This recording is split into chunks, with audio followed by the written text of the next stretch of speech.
wish that I could freely dream and be judged from within, haunted by a power that cannot see past my skin. My views are viewed as ignorant, my truth always denied. My history is shrouded in a spider web of lies. Isn't this America?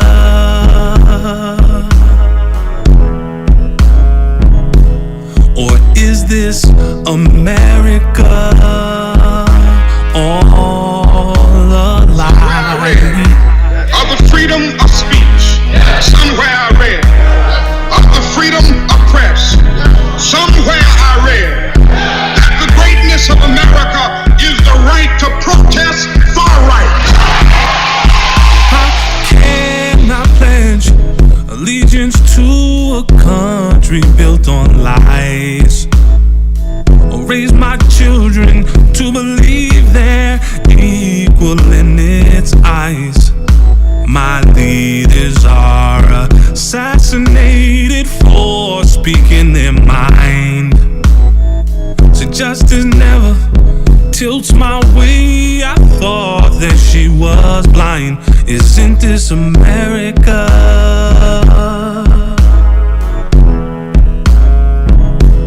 Or is this America all a lie? Well, I don't know what will happen now. We've got some difficult days ahead. But it really doesn't matter with me now, because I've been to the mountaintop. Looking in the rearview mirror, terrified by lights, waiting for these paper laws to play out in my life. But now I lay awaiting death, staring in the sky, killed by those sworn to protect me. What a way to die. Isn't this America?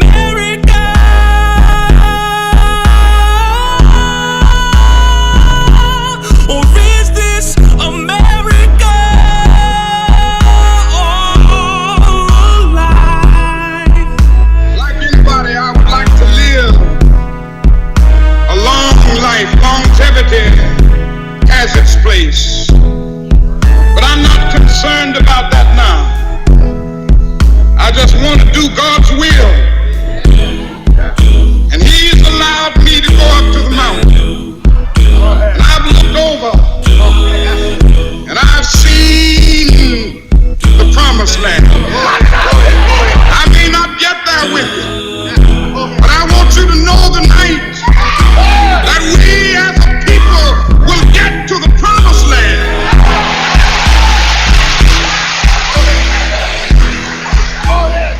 So I'm happy tonight. I'm not worried about anything. I'm not fearing any man. Mine eyes have seen the glory of the coming of the Lord. Kingdom and greetings, family. We are live here for Healing Our Lands Live Interactive broadcast. Domingos DaRosa is live here in the studio, and we're going to get right into this interview. As you know, Tuesday is Election Day, September 24th. Polls open at 7 a.m. through to 8 p.m. It's so important. This is a critical race. Domingos DaRosa is running for one of the 4 at-large city council positions. So welcome, my brother. What's up, man? How you doing? By the grace of God, I'm well. Thank you for having me tonight. My pleasure. Past my bedtime, man. You got me out here late night. Listen, we gotta do what we gotta do, right? So tell folks who may not know, who is Domingos DaRosa? I'm a father of 4. Been married for a while now. I was born in Cape Verde. I came at 9 months. Even within my own community, my Cape Verdean community, they say, "Hell no, you're not Cape Verdean. You're American. You're too young to know what goes on back home." But I came to America when I was 9 months. I've been here since. I'm 42 years old, never left. Graduated from BPS. I worked for the city of Boston for 21 years at the Department for Centers and Family. I was a chapter chair of my local there for 15 years. I negotiated countless contract grievances, arbitration, you name it. Whatever has to do with the union, I was doing it. And I run a nonprofit called the Boston Bengals Pop Warner Program that comes out of Clifford Park down in Roxbury. I've been active in my community since I was about 10 years old. When DS and I first came to Dudley Street, we were a part of a group of youth who would take initiative with the adults in the program and come out and clean the community and do things to better the community. I'm just a concerned community member. I'm not a politician. I haven't been groomed by anybody. I'm not being held to a certain standards by a certain group to do certain things.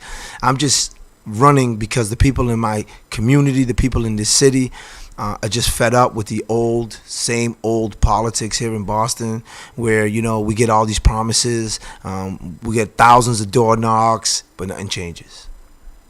So I'm looking to have this community and the community around Boston realize that yes, we do have a diverse council, but we don't have a different walk of life on the council. We have folks who are coming from pretty much a groomed background to become a politician.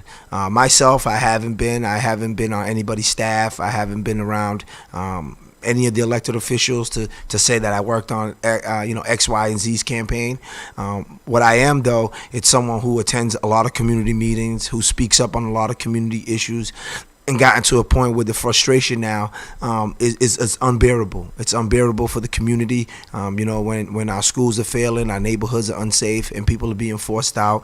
We're not getting the equal fair share due to us, even though folks say we do, we don't. So these are just a little bit of why and who I am and how I'm trying to see some change being done at that level of politics, the local level, so like that people can feel connected. We're disconnected. People just don't care. People don't want to vote. 9 out of 10 people that I speak to, they can care less. And if it was up to them, it wouldn't even be something that they want to talk about. Mm-hmm. They feel like voting is like jury duty. Why do I got to go there? Mm-hmm. That type of thing. So with that said, how do we change that? I mean, with the issues that you're advocating for, the very same people who were saying that that I don't think it's important to vote. It's jury duty. It's not. My vote doesn't count. And I understand the frustration and those kind of things. So how do we How do you actually were? If I'm not mistaken, I believe you were the highest vote getter next to Althea Garrison. Yes, I came in 6th. And, of course, those were a lot of folks that were disconnected, who don't want to be a part of the process. So, like I say to them, I'm not a politician. I'm you. I'm going through, late payments. I'm getting phone calls. I'm making sure ends meet. I'm looking for the next contract so I can eat, so my family can eat. I'm living the same life you're living. Mm-hmm. I don't have a well-established law firm. I'm not a part of a certain elite group that able to generate $200,000-$300,000 on a campaign. That's not the group I come from. I come from the average person who works a 9 to 5, picks up extra shifts just to make ends meet. And we're frustrated because we keep hearing these promises year after year, and we come out and we do vote, and then we turn around and says nothing's changed in 2 cycles. Mm-hmm. Nothing's changed in the last 10 years here in Boston. Mm-hmm. So for me, like I said to myself, just keep trying, just keep fighting. There's a better day. That day will come. Mm-hmm. So everyone in Boston needs to understand, if we don't come together in a certain point of our lives, mm-hmm. our grandkids are the ones that are going to suffer some of the negligence that we do when we're young and able. So I'm trying to take advantage of my youth so I can turn around and make the best, not just for my family, but for all the families that I live in this community with. Mm-hmm. We were talking in the interview with a little earlier with Mimi with regard to methadone mile, and I know that you've been an advocate for addressing methadone mile and the needles at a community meeting. I understand you poured out some needles at an event and talked about these other things that you collected. So you've been advocating to address that. It's interesting to me that when a correctional officer had their incident there with the people who are the participants of methadone delivery, whatever, and literally like the next day, I was just saying that was cleaned up. Oh, listen, I want to see the dollar amount. I want to see how much it cost for you to come in and do a month of sweeps. To my understanding, we're looking at several millions, but no one's speaking on those dollars amount. You know, the displaced, the users, they just want a place to call home. They want someone who's not going to judge them, but at the same time use that tough love. Like, look, man, this is your 5th overdose in a month. I don't care what you say. I'm going to put you in a position where you're not going to be able to walk away. And when I speak to them down at Clifford Park in that Roxbury area, I don't come at them with the ignorance, you know, because I have friends, family members who've all suffered from some type of addiction. And for us to get them to turn their life around, it's going to be a challenge. But the way that we're going about it, shooing them around like mosquitoes and, you know, we're not really dealing to the root causes. That group is only growing. People are being displaced. And what do you do when you're depressed and you're suffering from anxiety and you're suffering from all these other mental illnesses? You're going to turn to the drugs. So, you know, we're not making it better. It's only getting worse. I had a conversation about that yesterday. $89 million to rebuild the bridge. The Quincy Hospital was for sale. It's already an establishment who already has the rooms, and it's already geared to provide service. No one wanted to purchase it. So for me, again, when you put up $89 million to rebuild the bridge, yes, we need a bridge. But at the same time, $89 million could have been used in a better way. It shouldn't be just blown away because, again, it creates jobs, right, which is a great thing. But 50% of those jobs don't go to Bostonians. 20% of those jobs don't go to minorities. 10% of those jobs don't go to women. So I'm looking at the bigger scope. You know, cause the issue, come up with the plan to fix it. And that's how I see this administration. Tear down the bridge, everyone flocks to Mass Ave, that's an issue, clean it up, build the bridge. But the reality is the bridge never needed to be torn down. We could have kept the bridge to a point where it could have been repaired, but that's not what happened. So now we got $89 million worth of construction funds to rebuild the bridge. And even in rebuilding the bridge, I mean, is that going to, you know, again, it's just the bridge to bring back what was already there. The bridge was already there. It was in disrepair, but it wasn't to a point where you had to tear it all down. If the footings, as the city presented to the EPA, the footings are in good condition. They just need to be cleaned up a little bit. So if the footings are in good condition, why not repair it like the Tobin Bridge? I watched the Tobin Bridge get repaired since the 80s, but they never tore it down. They fixed it. You know, even now they're fixing it. We're looking at 2022 to have them to finish a project they started now. So, I mean, there's a lot of things that go on that, you know, if you're not paying attention, and then when you do start paying attention, it's years too late. So, how would you address? Okay, we talked about the mental health. We talked about substance abuse. We talked about people having a place to call home. So you talked about you know, the resources that were put to be able to just shoo folks away, taking those resources to actually be able to have programming. Oh yeah. Okay, Boston is an immigrant city. Parish Street Gym is the first bathhouse in Boston. It was built in 1900. And all the immigrants who came to that part of the city used the Parish Street Gym as a bathhouse. We didn't have functioning bathrooms in every home. We had settlement houses. We can go back to those kind of formats. Folks are just looking for a place to rest their head.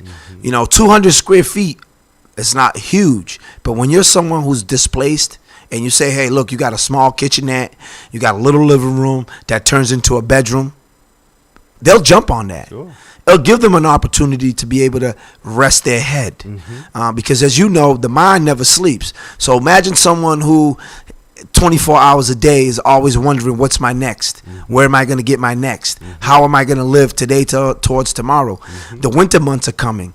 What am I going to do once the weather breaks? So, when you talk about $89 million and then you talk about Quincy Hospital, that's something that Boston, along with other towns, could have purchased and turned into a treatment facility because it's already there. It's already equipped. But instead, it was just left to the side. No one's really spoke on it, so they could. That's something that and use it for Boston alone, for another development. Okay, so that's with the mental. I'm really challenged with what I was saying with early with youth. So many youth, and you deal with youth who are homeless. Oh yeah, who are dealing with mental illness, who are dealing maybe with substance abuse, who are gang involved, who want to get out but need some community, a place to live. They don't have the GEDs. Right. So these are real kinds of issues. How would you address some of those issues? Well, it goes back to our education system. Once we lose a child for different reasons, it's hard to get them to go back on the right track. I always say, to the parents that I mentor their kids, it's easy to get a good kid to turn bad, but it's hard to get a bad kid to turn good. So we have to really focus on how we go about making them feel, one, loved, accepted, and being a part of a society. A lot of our kids feel like their voices are never heard. They can jump up and down and scream all they want. They'll give you all the signs that they're looking for help, and then no one pays attention. And then when they commit a crime, he's a bad kid. But when he was 12 and he was trying to get you to get involved and put him in different programs and make sure that he was in a space where he or she felt they can grow, no one really paid them any attention. You drive down by Towns Field in Fields Corner, there's a heavy population of kids of young adults who are homeless who hang out at the park. We call it breaking night, where you just pretty much just hang out all night, and then when the sun come up, you kind of find something to do. But it's a big population here in Boston. There's a little over 3,000 plus students in BPS who are homeless, and they don't have shelters for families to accommodate every single family. They don't have shelters for men with families. They don't have shelters for young people. So there's a lot of things that we can fix. There's a lot of things that we can help. A lot of the kids that I mentor who are going down that path, I say to them, go to Job Corps. Give yourself a place where you can rest your head away from the violence in the city and the drama, and you can kind of get yourself collected. And then you can pick up a trade. And you can come back to society with your GED. You got some money saved up. You got a game plan for yourself. And at the same time, you can actually grow. A lot of our kids are not growing to the point where, we have young men who are in their 30s who are still acting like they're 15. Sure. We have men who are in their 50s who are still acting like they're 15. So for my community, there's a lot of issues, but we got to start speaking about that. It can't just be a third conversation. It can't just be, someone emailed me and I never got back to them type of thing. It needs to be in the forefront. It needs to be something that is put out there at these different hearings, at these different community meetings, letting the community actually speak before the officials. With regard to education, so there's a lot of conversation with regard to elected vice appointed school committee head. What would be your position? I would like to see an elected school committee. And the reason why I say that is because, give the power to the people. Let the people select who they see best fit. We seem to have this thing going on here in Boston where the mayor appoints everybody, and then at the end of the day, when something goes wrong, you give them $300,000 to leave. That was our last school superintendent. Right now we're having issues with the BPDA. The mayor appoints these people, so now he wants to dismantle the BPDA because the issues of bribery and all these other things. But again, if we had the power to select these people and put them in place, you can't blame nobody but the people who voted them in. Same with all the other elected officials that we choose to put in place to voice our opinions and voice our concerns. So for me, for the school department, I would like to see an elected school committee. So like that, folks who might not get an opportunity, who might have applied for a position, never got it, but they want to make change, because that's what I noticed. A lot of us want to make change, but like myself, I ruffle feathers, so automatically I'm blackballed. They're not going to call me on certain things because, if he comes, he might not act the way we want him to act. Well, listen, man, if the issues were being addressed, people won't have to dump needles at a meeting. Well said. Well said. So with that said, because like you said, a lot of folks who want to be able, and the how can I say, the landscape here in Boston seems to be, if you're an activist, if you're an advocate for real change, radical kind of change, not these little incremental little, window dressing, dog and pony shows, then you're blackballed. Right. And you really can't push stuff. And we see what's happened within the city council. If you're a person, this is a male strong city, right? The way the system runs, because the one place the city council has power is being able to pass the mayor's budget. Right. But with that said, we've seen leaders from my perspective, like City Councilor Charles Yancey, like Chuck Turner, like Senator Wilkerson, who are real leaders, whom they will try to find a way to be able to push you out of office and then get people that are backed by money, right, who then become beholding to the status quo. It's happening now. It's happening now. I don't get invited to a lot of the forums. I don't get invited to a lot of the conversation pieces because, again, I'm blackballed because, I'm speaking what people want to talk about. The last forum I went to, as you can see, I'm comfortable. I like to be comfortable. I'm a worker. I want to get in and get it done. I'm not going to worry about my $200 suit. You know what I mean? That type of thing. But I've been wearing a T-shirt, a movement that started here in Boston called the Unarmed. And it's addressing the black men who have been murdered across the country by law enforcement who are unarmed. We have that issue here in Boston ourselves. Not as bad as other places, but we do have that issues. And I had said to the group, I said, the reason why I wear these T-shirts and wear these hats, the 10,000 fearless peacemakers and so forth. I said, I'm a part of all these groups and we're trying to make a difference. And when I come to these different forums in different pockets of the city, none of the issues that those communities are being affected by are even being spoken in these pockets. But everything that affects your community is being spoken about in their community. Boston's one city with 23 different neighborhoods. Everything affects every neighborhood. We had a murder in West Roxbury less than 2 weeks ago, but it was kept quiet as kept. We had another one down in New Ponset last week at the Ramada's Inn. That is Dorchester, because New Ponset is Dorchester, but it was kept quiet as kept. And these are the things that I go out there and I speak on. 41% of schools are failing. Those schools are all minority, 90% minority schools. And those are not the things they want to talk about. They don't want to talk about the dropout rate, how it's doubled, but they want to put a story on the news that the city has volunteers knocking on doors to get students who missed 80 days of school or more. I remember when I was a kid, if I missed 5 days, I had a truant's officer at my door. My parents had to go in front of a judge. Why isn't your kid going to school? You're responsible to make sure your child go to school. So what changed from the time that I was a teenager to now? And again, it's the policies and procedures that people put in place. And we need to go back to some of the things that do work, some of the things that we want to see. And our community is dying in many ways. So with regard to the public safety, again, that's something that you have been a start to have. You talk about the violence, you talked about, so what would be some of the ways that you would be able to actually practically address the public safety? We talked about the commission. We've got a commission of color for the first time in the history of the city of Boston. With that said, the leadership in the Boston Police Department is not reflective of the diversity of the community. Never will be. It never will be. Why not? Because it's not. You're not going to change what they have.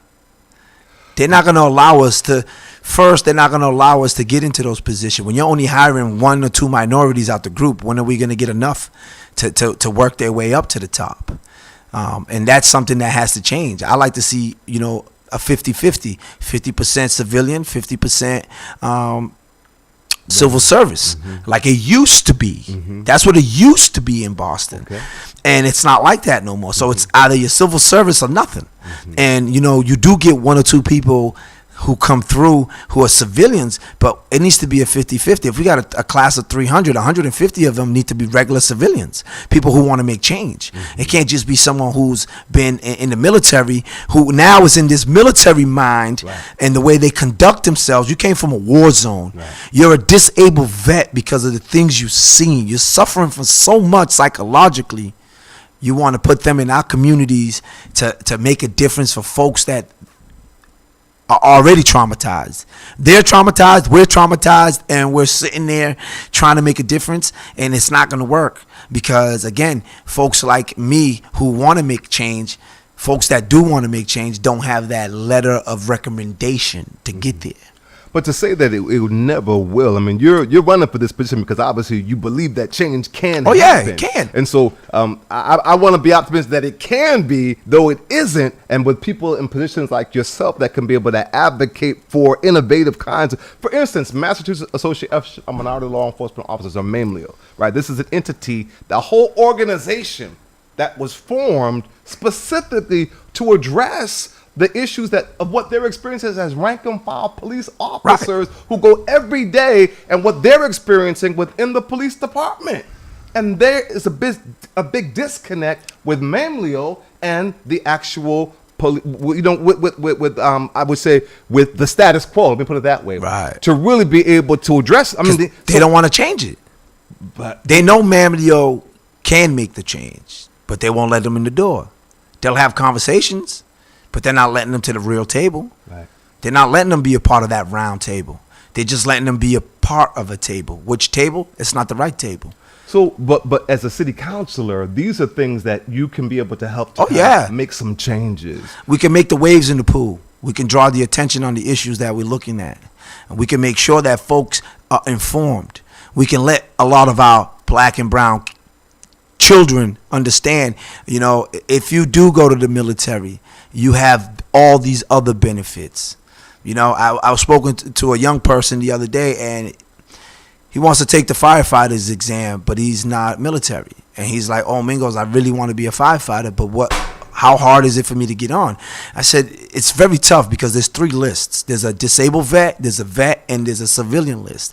If you're 1,000 on the civilian list, there's another 1,000 on the veterans, there's another 1,000 on the disabled list. Have you ever thought about going into your armed services? Oh, nah. I said, well, you might want to. Not because you're going to take the benefits of just becoming a firefighter, but the other benefits that come along with it. You can retire at 38. You're 18. You retire at 38. You get a full pension by the time you're 38. You'll be making $3,000 a month. That's twice as what people make working a 9 to 5 here in Boston. You'll have free homes. You'll travel the world. So I'm giving them all the perks. Okay. And then he says to me, "I'm not going to no person's army." Okay. And I'm like, do you know how many people died to defend your freedom who don't look like you and do look like you? That's called democracy. That's called being a part of the process. But his idea of it is what people put in his head. You don't want to fight for a country that does not hold you to the same standards as others. So I said to him, just because they don't hold you to that standards doesn't mean you got to hold yourself less than. You can fight just as hard as I can, just as hard as they can. But if you stop today, then the people before us, their fight was for no reason. We've gotten this far and we got more to go. But we got to put that in our young people. Our young people don't have that because we're taking that away from them because we don't teach them the values of what others have done to have me sit here as a candidate. I'm Cape Verdean. I come from a country, we just got our independence in 75, and to sit there and see the people of my country just getting independence, just be able to get up and be able to do certain things, tells me I'm on the right path. I just got to keep going at it.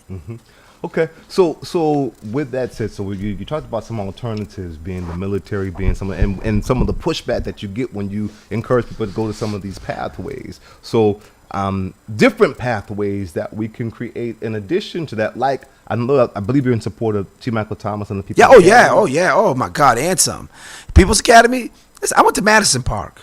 I'm a tradesman, and $664 million. Half of that is for Bostonians. That's $332 million in city contracts. That will give any Bostonian an opportunity to stay in Boston. You can fight gentrification when you got $332 million in a reserve pot for people to get into. 20% of that go to minorities. 10% to women.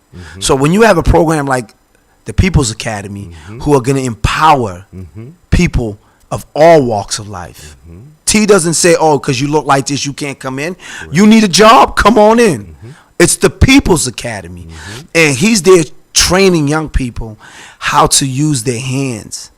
One of the best feelings in the world is when you can take a piece of metal and then turn it into art or turn it into something that's creative. Oh, yeah, I see it over there. But we look down on people like that. You know, it was when I was in high school and the teacher, oh, you're going to be the trash man. Man, the trash man makes good money. But that's what my teacher would say to me. You're going to wind up being the trash man because we knock one profession to hold another one. So, you know, for him, I would love to see the city, the whole city, come together and help him find a location, which he already has. He already has the blueprint. He has everything he needs but the okay from the city of Boston to purchase the land to do what he wants to do. He wants to give them housing. He wants to give them an opportunity to learn a trade that most people, copper is a trade in itself. Being able to, it's a very delicate metal. You have to know how to use it. You have to know how to weld it. It's not that easy. It's not like, you know, wood. Wood gives a little. You can cut it. You don't need to get another piece. Copper doesn't work like that. So for him and for me to be able to support him, it's a plus. Because again, we have a school like Madison Park, who's a trade school, 800 students. The school was built for 2,400 students. There's 800 students in the building, and we have over 30 trades in that school, and it's down and dwindling year after year. It's a problem. It's a big problem. So you would support T. Michael Thomas and the People's Academy, and with all the gentrification and all the land that's at a premium, right? So I'm concerned about how do we, and the city has done this before, give, you know, people properties for $1, right? I mean, they've done it, right? It's for real. Well, you see what's been in the papers. Yes. So, you know, so my challenge is, how do we really be able to do that here in the city of Boston with the machine? Even in the, as you said, most recently, and the banner was an article talking about, you know, just the insiders and how they're so connected, even with these parcels of property that they act that they're up for bid, but in many instances they're not. Well, I was joking with T. Michaels. I said, you ain't got 50 grand? It's like, what are you talking about? I said, yo, listen, all we gotta do is get 50 grand and we in there. But the reality is, it's so corrupt that City Hall just needs to I'm not gonna say tear down the building, but we just need to remove folks from positions and put in people who are gonna be held accountable. I want to be held accountable.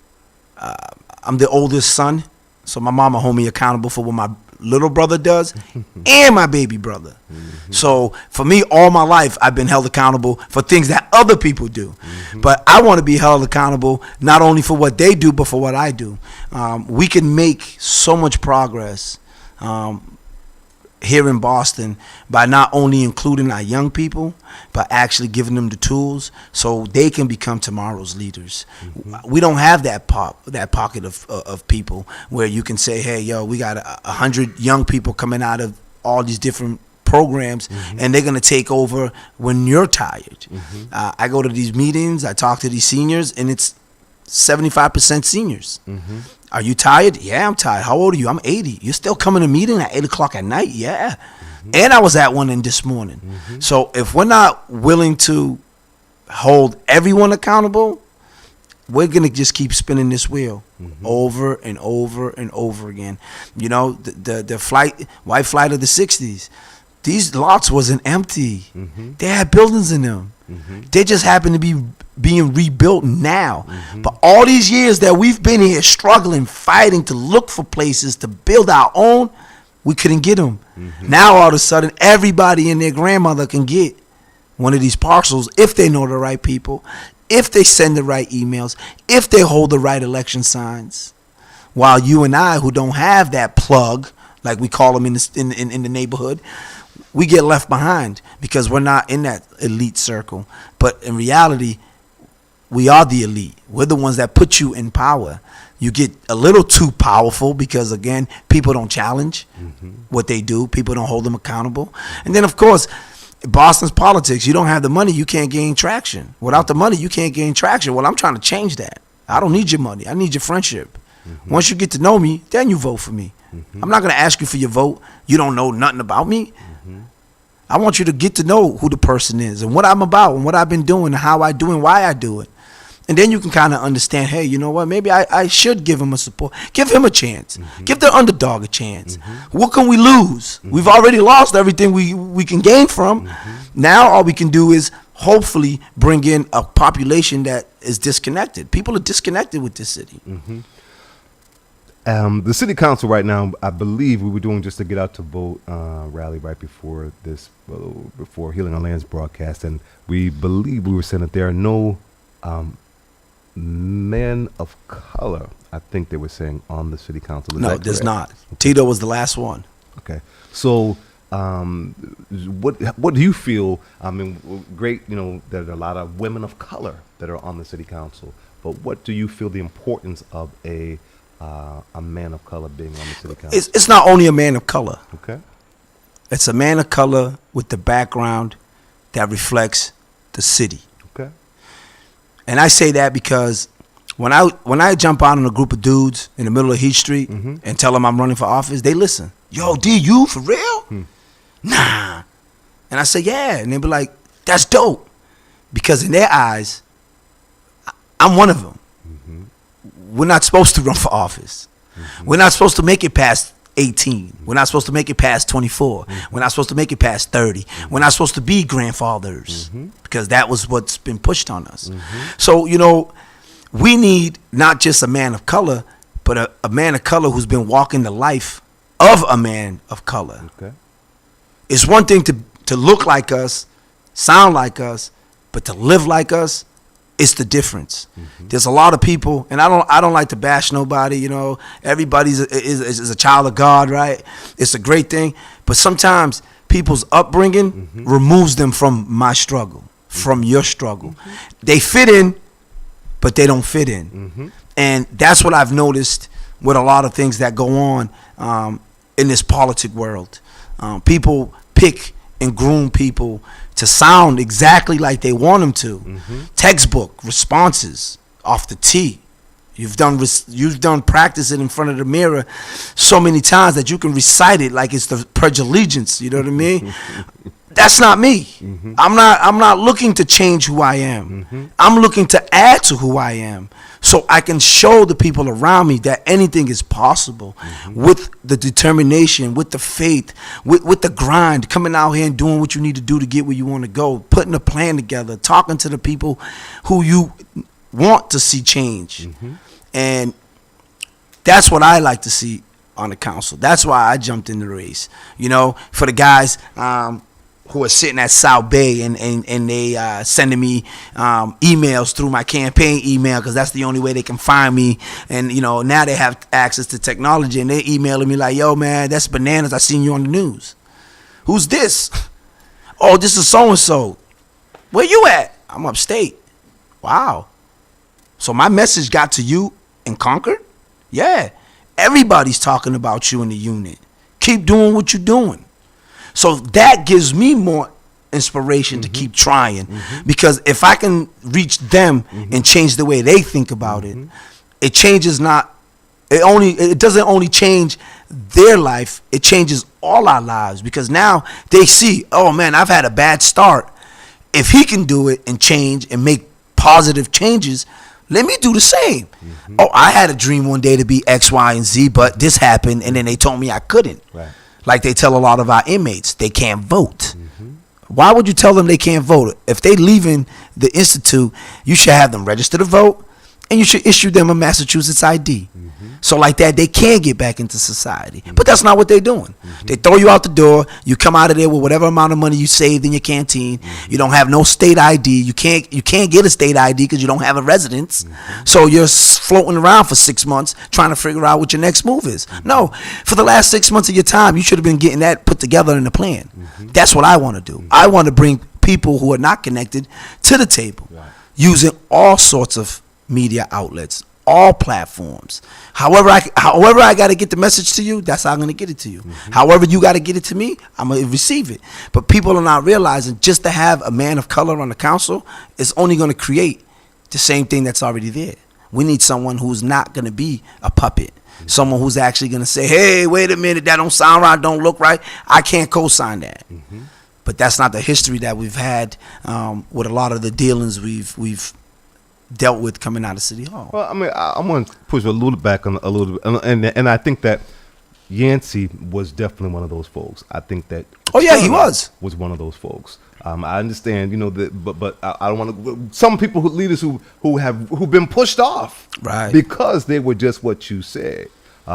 So we do need bold leaders who people who live the experience, and certainly you bring that to the table. Those two gentlemen did a lot of work, and my generation should have been part of that. As things were starting to dwindle down, your momentum starts to get a little staggered. Sure. We were never brought to the table. We were never introduced to it. We were never put on notice. Yeah. You're next. Yeah. Like, who in the community can we see who is blackballed but doing the great work, like a Monica Cannon, like a Zezito DePina, folks who are out there who are radical because they're just frustrated with what the norms are, and say, hey, you know what, maybe we need to get you to be able to do a workshop. Maybe we need to send you to Texas and see what goes on over there. Maybe we need to put some money into you so you can travel and figure out, and get you a little more than just what you see. I had the privilege of that with the Andy Casey Foundation. I was traveling the country at youth summits, and I'll be in a room full of middle-aged people, and I'll be the youngest person there. And what I learned from those experiences is the fact that no one in the room was under a certain age. But you want to talk about the youth. You want to talk about this group of people. When we talk about public safety and gun violence, ain't no one in the room a shooter. Everyone's a department head. Absolutely. So how are we going to make change if no one in the room is a shooter? We need to get those folks into the room and let them know, hey, listen, man, I understand you making this kind of money on the streets. How about we help you turn that into some positive equity? How about we help you turn that into a business proposal so you can get a marijuana license or get your own contractor's license and get some of that $664 million? But that's not what we're doing. Right. And this is why we're in the position we are in now. Well, what you're talking about is really a paradigm shift in how we do. I mean, as you said, that's what exists is politics, right? And you're talking about a movement. Right. And no movement is a success without successors. Right. And so I love what you're talking about, because this needs to be a movement. And I love leaders that are not politicians, but leaders, like our district attorney, Rachel Rollins, and I will sing her praises because she is a bold leader. Right. And she has pushed back on the status quo. So when the governor says to her, well, wait a minute, these divert, you're gonna let people get off with these crimes and so forth. And she says, well, when your son, Facts. Everybody doesn't have the lawyers to back up to make it go away. Right. So we understand once you get caught up in the criminal justice system, how now you're stuck. Right. When you're a person of poverty and of color. Right. And so, but she pushed back, and so she's got that bold leadership, doing quarterly community forums within the community. She campaigned on criminal justice reform. Yep. And she has maintained true to what she campaigned to do. Right. And now she's getting pushed back from the status quo, folks, even with regard to this protest, this judge. And she pushed back and said, well, you overstepped. And it's another win for our district attorney. Because it's getting to a point where folks are actually taking notice not only to what she's doing, but what's being done across the country. So people are scared. People on that side of the room, they're scared. So they're trying to find any which way to discredit people, any which way to throw a monkey wrench into problems, you know what I mean, to add other issues to it, because the young people want change. Look, we had a climate rally the other day, and there was thousands of people, all young people, put it together themselves. They're not looking for adult supervision or adult approval anymore, because they're tired of what we don't do. They want to see change. With the criminal reform, you know, everyone says to me, "Oh, Mingos, what would you do?" I got a Corey. I'm like, "Yeah, you got a Corey? Be your own boss. You'll get your own job." What do you mean? Start your own business. What are you good at? Nothing really. I said, nothing really. You don't have nothing that you're passionate about. There's nothing that you want to do. And then you come find out, you know, this person's a great entrepreneur, but the things that he's peddling isn't the right product. So how do we change that? How do we get them to see the upside of things? You know, but when you get someone like Rachel in office, it gives the people a little hope. Like, wow, you know, I got this little, as we call it, BS charge, and I got to go through this whole 2 years of up, down, left, and right, and then at the end of it, it's dismissed. Why couldn't they do that a year ago when I was applying for that job and I had a chance to get the job? Or I was in a position where if I continue to go to court, in and out of court, I'm losing days at work, and my boss terminates me because I just missed one too many days. They don't look at that. They don't look at the big cause and effect that goes on to what goes on with people in the neighborhood and people in, you know, communities of color. And she sees that. She sees what's been going on for decades. You know, the systematic racism, the systematic inequalities, and the environmental justice. She sees all that, and a lot of us see all that. But they don't want to let us through the door. You know, they want to use this. If you don't have X amount of dollars, you can't speak to this group. If you don't have this amount of money, you can't go to this group. And we can change that. We have the power of anything we want to do, and we can do it. With that said, I want to speak to the Office of Returning Citizens, because you talked a lot about our inmates or returning citizens. And here in Massachusetts, we know that you can vote if you're not presently serving a felony conviction, right? With that said, there's no infrastructure to exercise that right to vote. I want to acknowledge Sheriff Tompkins' leadership in allowing Healing Our Land to mobilize volunteers to come into the House of Correction to be able to bring in mail-in voter registration applications, absentee ballot applications. They can mail you your ballot in the House of Correction. With that said, we are looking to be able to, just like they did the district attorney's race, what a difference it did makes, and they brought the candidates into the House of Correction and gave them an opportunity to engage some of the returning citizens to ask their questions. We're desiring to do that with every election, and also to be able to replicate the Office of Returning Citizens model that happened in D.C. by a returning citizen that is helping returning citizens become entrepreneurs, that also has now where you cast your ballot in the House of Correction. So there's a precedent. It's a national movement. It's a movement. And it's sort of, and in fact, Andrea James, who does a lot of stuff doing she's a returning citizen who's also a lawyer, married to a returning citizen. She has a national container, and they're really doing a lot of movement to repurpose even houses of correction, that they actually correct, as opposed to just become a penal system. That's the new Jim Crow modern day industrial, prison complex.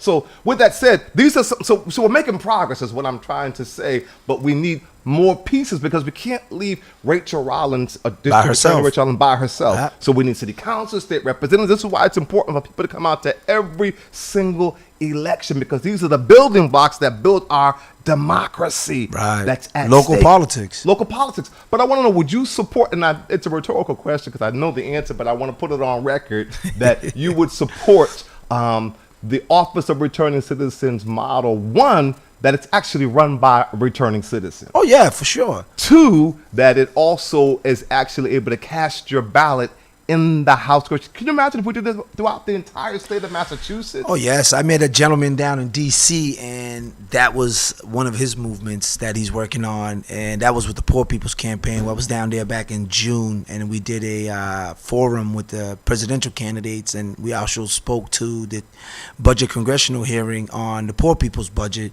where it cuts the military budget just about half, ends poverty ends poverty in the United States. Period. Just cutting the Pentagon's budget in half. Sure. Cuts it. Gets rid of it. Period. You won't have 140 million poor people at poverty or below poverty in the United States. And that was one of the things that we spoke about, is the fact that, you want someone to return to society, but you're not willing to give them the things that make you feel like you're part of society. Absolutely. So if I'm a convicted felon and I can't vote, how do I feel like I'm a part of the society around me? I might have had some bad timing back in the days and did the wrong things, but now that I changed my life around, why can't I vote? Or how about if you have the right to vote, but there's no infrastructure to exercise that right? So we can tout, because some states across the country, you lose your right to vote forever for a misdemeanor. Yeah. Never mind. But here in Massachusetts, one of the only states that you can vote if you're not presently serving time for a felony conviction. If you're on probation, you can vote. If you've served your time, you can vote. Right. Only place, and if you're waiting pre-trial, you can vote. But there's no infrastructure, so we can tout that, but what does it mean? It means nothing unless we put things in place. And I mean, we can put them in place. We can put these things, the day you're released, months before you're released, you let people know. You let people understand, like, you can. This is what you can do. And when I speak to, a lot of folks in the community, and, oh, man, I can't vote. Why? I got this. Nah, you can vote. I didn't know that. I haven't, what? You said I could, all these years, I could have been voting? Yeah. And we don't put enough education into that. We don't let people know that you can. I would like to see that being addressed at the probation level, right at the courthouse. Mm-hmm. Like, hey, listen, man, you done? Here's your voting slip. Mm-hmm. This is the next election. Mm-hmm. You can vote. Mm-hmm. This is what you can do. This is the power that you're supposed to have. Mm-hmm. Take this and run with it. Mm-hmm. And for the guys that I know who have these issues, even now, when I try to get them involved, they're like, nah, man, they told me. I'm like, who's they? Oh, the guy. I'm like, listen, trust and believe. They're going to tell you what they don't want you to do. They don't want you to vote. So that's why they don't tell you that. But, yeah, we need the infrastructure. We need to be able to come up with a better plan of re-engaging people who are coming out of that population back into society so they can understand that. Even if it's a mock voting, just to get them to understand, like, you're voting. I don't care if it's the casserole in the cafeteria, but just to let them know that, hey, you do have the right to do A, B, and C. It makes a big difference, especially to the folks who feel disconnected. Eric Kennedy says, how are you going to reach the older population who may fear having a perceived street person, person from the community street in the office? Well, again, everyone has a story to tell. Mm-hmm. The streets of Boston are not the worst. And I tell everybody that. Like, you meet some of the best people in your life traveling the streets of Boston, going and coming. Mm-hmm. The issue is we don't speak to each other. Mm-hmm. We don't greet. I was down in Georgia, and everybody, I don't care what they look like. Right. Good morning, good night. Sure. How you doing? Good afternoon. Sure. Here, we mean mug. Yeah. And I don't care what you look like. Mm-hmm. You know what I mean? Mm-hmm. And it's like my newest neighbors, hey, how you doing, Domingos? And they're like, and we have to change that. Mm-hmm. And, someone who has the ability to navigate the streets of Boston, it's not only a plus for the city council, but it's actually going to engage the unengaged that most people can't. That was said to me, one night when I was in Heath Street. I'm saying Heath Street because I got a lot of friends in all these different communities, but I was in Heath Street one night with my man Mikhail.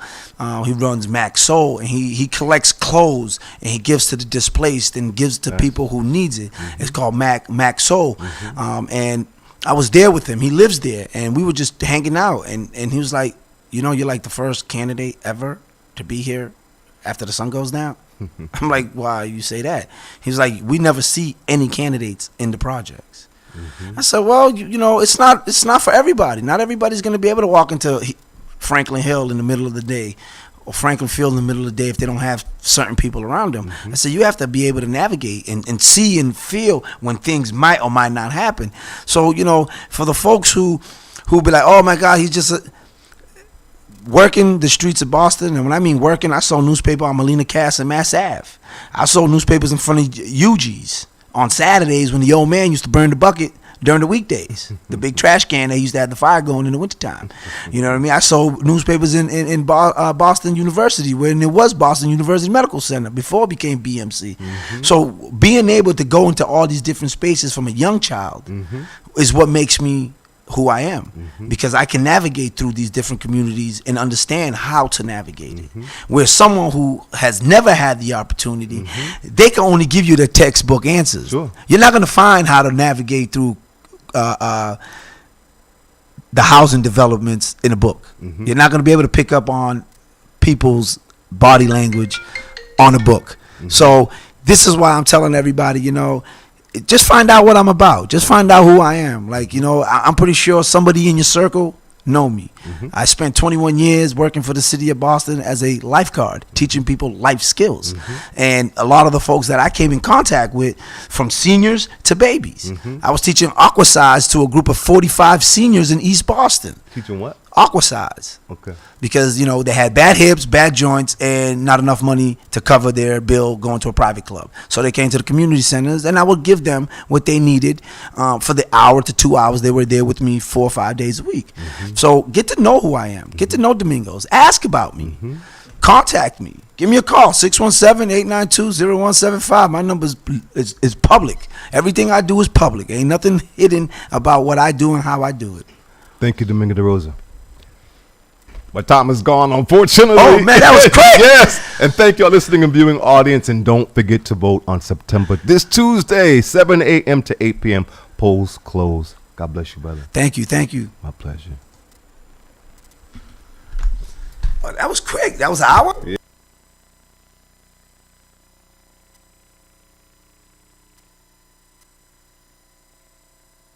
And don't forget to vote on September, this Tuesday, 7 a.m. to 8 p.m.